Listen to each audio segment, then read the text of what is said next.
ಚಿಕ್ಕಬಳ್ಳಾಪುರದಲ್ಲಿ ನೇರವಾಗಿ ಕಚೇರಿಗೆ ಹೋದ ಸಾರ್ವಜನಿಕರಿಗೆ ವಾಹನ ಪರವಾನಗಿ ಹಾಗೂ ಕಚೇರಿಯ ಕೆಲಸಗಳು ಮಾಡಿಕೊಡಲು ತಾರತಮ್ಯ ಮಾಡುತ್ತಿರುವ ಮಹಿಳಾ ಇನ್ಸ್ಪೆಕ್ಟರ್ನನ್ನ ಈ ಕೂಡಲೇ ವರ್ಗಾವಣೆ ಮಾಡಿ ತನಿಖೆ ನಡೆಸಬೇಕು ಎಂದು ಒತ್ತಾಯಿಸಿ ಕರ್ನಾಟಕ ಪ್ರಜಾರಾಜ್ಯ ವೇದಿಕೆ ಪದಾಧಿಕಾರಿಗಳು ಆರ್ಟಿಒ ಅಧಿಕಾರಿಗಳ ಅನುಪಸ್ಥಿತಿಯಲ್ಲಿ ಬ್ರೇಕ್ ಇನ್ಸ್ಪೆಕ್ಟರ್ಗೆ ಮನವಿ ಸಲ್ಲಿಸಿದ ಘಟನೆ ಚಿಕ್ಕಬಳ್ಳಾಪುರ ಆರ್ಟಿಒ ಕಚೇರಿಯಲ್ಲಿ ನಡೆದಿದೆ.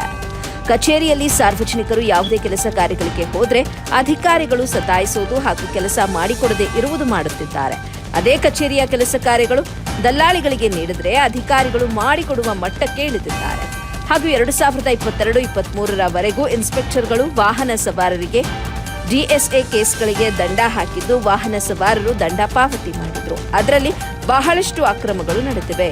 ಇದನ್ನ ಈ ಕೂಡಲೇ ಅಧಿಕಾರಿಗಳು ಸೂಕ್ತ ರೀತಿಯಲ್ಲಿ ತನಿಖೆ ನಡೆಸಿ ಅಕ್ರಮ ಮಾಡಿರುವವರ ವಿರುದ್ಧ ಕಾನೂನು ರೀತಿಯಲ್ಲಿ ಶಿಸ್ತು ಕ್ರಮ ಜರುಗಿಸಬೇಕಾಗಿದೆ ಎಂದು ನೀಡಿರುವ ಮನವಿಯಲ್ಲಿ ವಿವರಿಸಲಾಗಿದೆ.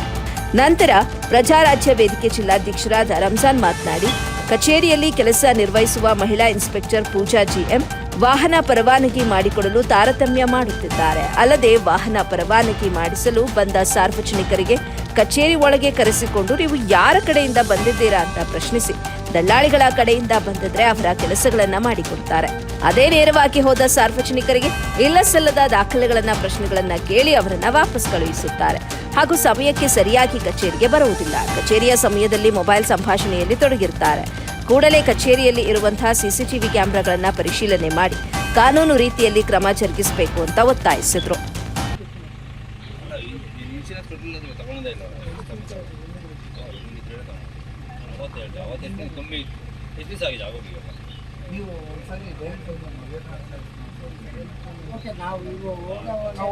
ಫೋನ್ ಮಾಡ್ಕೊಂಡು ಅಲ್ಲೇ ಇರೋ ಕೇಳಿ ಅವ್ರಿಗೆ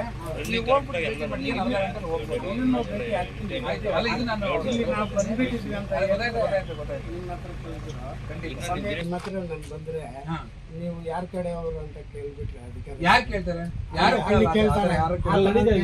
ಪ್ರೂಫ್ ಇದೆ, ನಮ್ಮ ಹತ್ರ ಪ್ರೂಫ್ ಇದೆ, ವಿಡಿಯೋ ಇದೆ, ಎಲ್ಲ ಇದೆ. ಇಲ್ಲಿ ಕಾನೂನು ಪರವಾಗಿದ್ರೆ ಸಾಕು,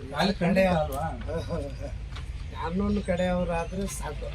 ಆದ್ರೆ ಅವ್ರಿಗೆ ಯಾರ ಕಡೆ ಕಚೇರಿಯಲ್ಲಿ ಸೆಕ್ಯೂರಿಟಿ ಆಫೀಸ್ಗೆ ಡೋರ್ ಹಾಕ್ತಿದ್ದಾರೆ. ಅದೇನಕ್ಕೆ ಆಗ್ತದೆ ಸರ್? ಗ್ಲಾಸಿನ ಡೋರು ಒಳಗಡೆ ಇವಾಗ ನೋಡಿ, ಇದು ಎಷ್ಟು ಅಲ್ಲಿ ಸಪ್ರೇಟ್ ಆಗಿ ಡೋರ್ ಹಾಕಿದ್ದಾರೆ ಜನಗಳಿಗೆ ಒಳಗಡೆ ಕಳಿಸ್ಕೊಂಡು ಅಲ್ಲಿ